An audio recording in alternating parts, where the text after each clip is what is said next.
This is Propagation Paradise Hotel, a follow-up to the original Propagation VR wave shooter, though this heads in an entirely different direction as you must explore and survive in a hotel full of undead horrors. This released May 4th, 2023 for the PC and Quest 2 headsets for $20 US, and for this review, we are tackling both versions of the game. Survival horror is a crowded genre when it comes to VR, so let's find out if Paradise Hotel delivers the scares, or is yet another paint-by-numbers spooky title.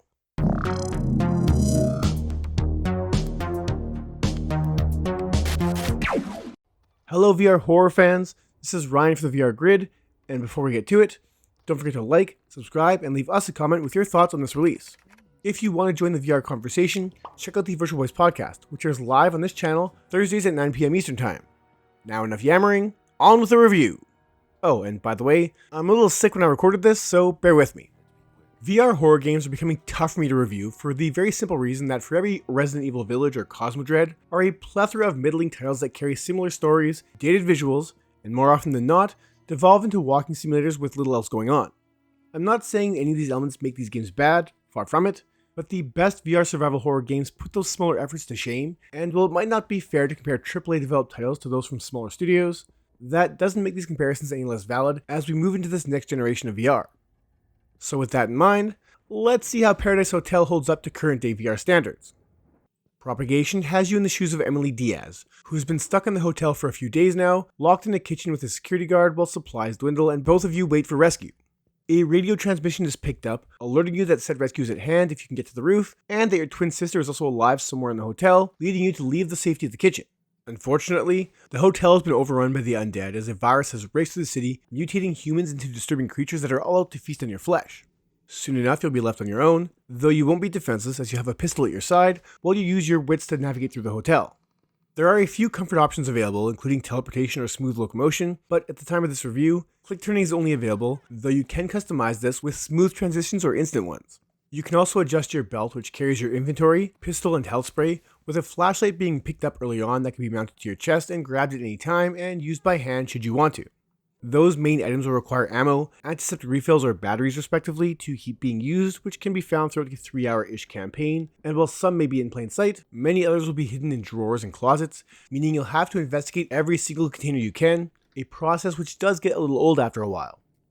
The inventory system is also quite clunky, as it needs to be brought up by a face button, which then displays all your icons on a menu screen held in your hand, with any items needed having to be grabbed by your offhand, so you'll need to put away anything you may be carrying just to grab a key or something before arming up once more.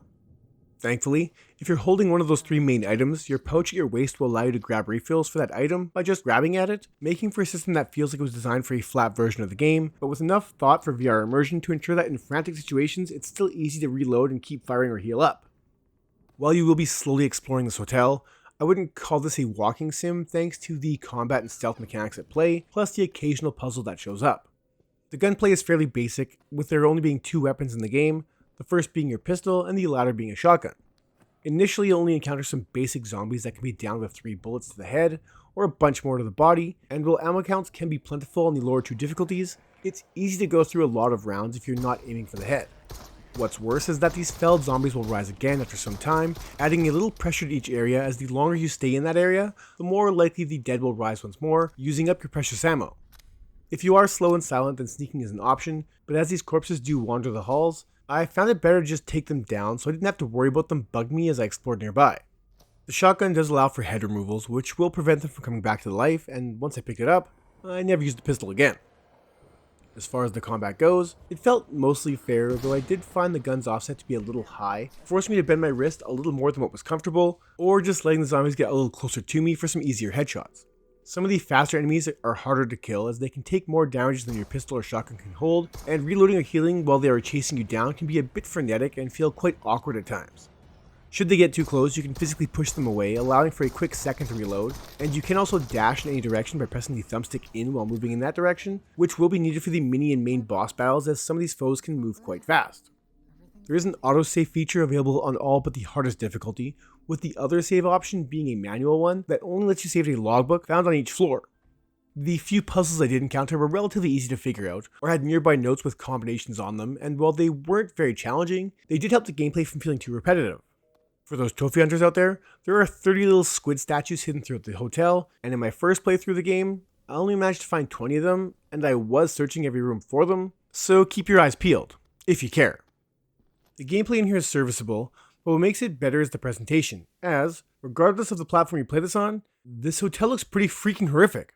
On the PC side of things, the hotel looks great, with gore, ichor, and blood trails permeating just about every room in here, and some solid dynamic lighting really adds to all that creepiness. Zombie models look great and come in enough variety that seeing the same zombies was rarely an issue, especially considering just how dark the game can be at times. They'll stalk the halls and if lured to your presence may stumble or lunge your way, with later mutants coming in a few disgusting forms that turn this into a game that feels very much to be inspired by the older Resident Evil games, and I do say that with praise.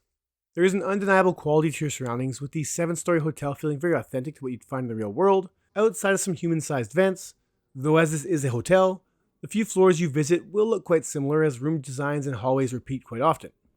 Not all rooms and corridors are created equal, as many are covered in gore with items strewn about that help identify specific areas. The Quest version is fairly close to the PC version, and I was surprised by just how good this looked on the Meta headset. Dynamic lighting and reflections have been removed or reduced, and there is generally less of everything, including less gore, debris, and finer details, though honestly, the Quest 2 version holds up amazingly well and is one of the better looking games on the headset. As I mentioned, the menu system is a little clunky, and when your hands get near items you can grab, lines will appear to help indicate that they can be grabbed, with ammo counts also being overlaid over your weapons, though these can be toggled in the option menu if you find them getting in the way of immersion. Despite some minor misgivings, Paradise Hotel delivers in the visual presentation department, offering an experience that feels small, but very refined, and for those that enjoy guts and gore, Propagation has the most I've seen in a game in some time, along with more than a few jump scares.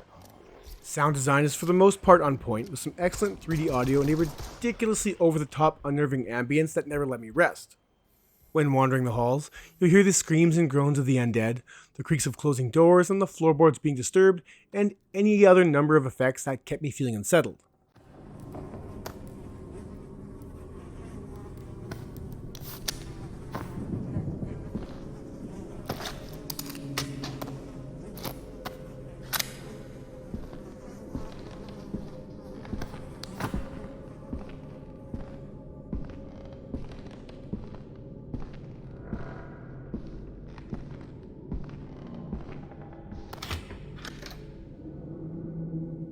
Music is sporadic and only kicks in during intense scenes or any dramatic moments, which I appreciated as the suspense relied heavily upon the sounds of the hotel.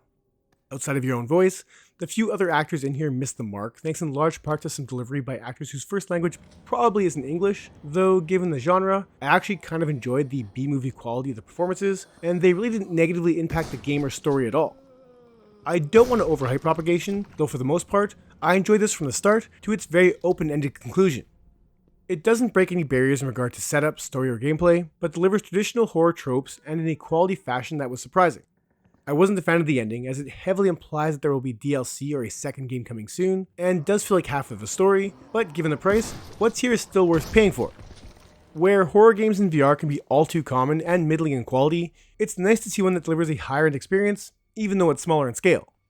I'm going to give Propagation Paradise Hotel a 7.5 out of 10. This was a nice surprise, and I'm hoping we get the rest of the story sooner than later. If you enjoyed this video, please do all the things to help us out, and that's it for this one. Thank you so much for watching.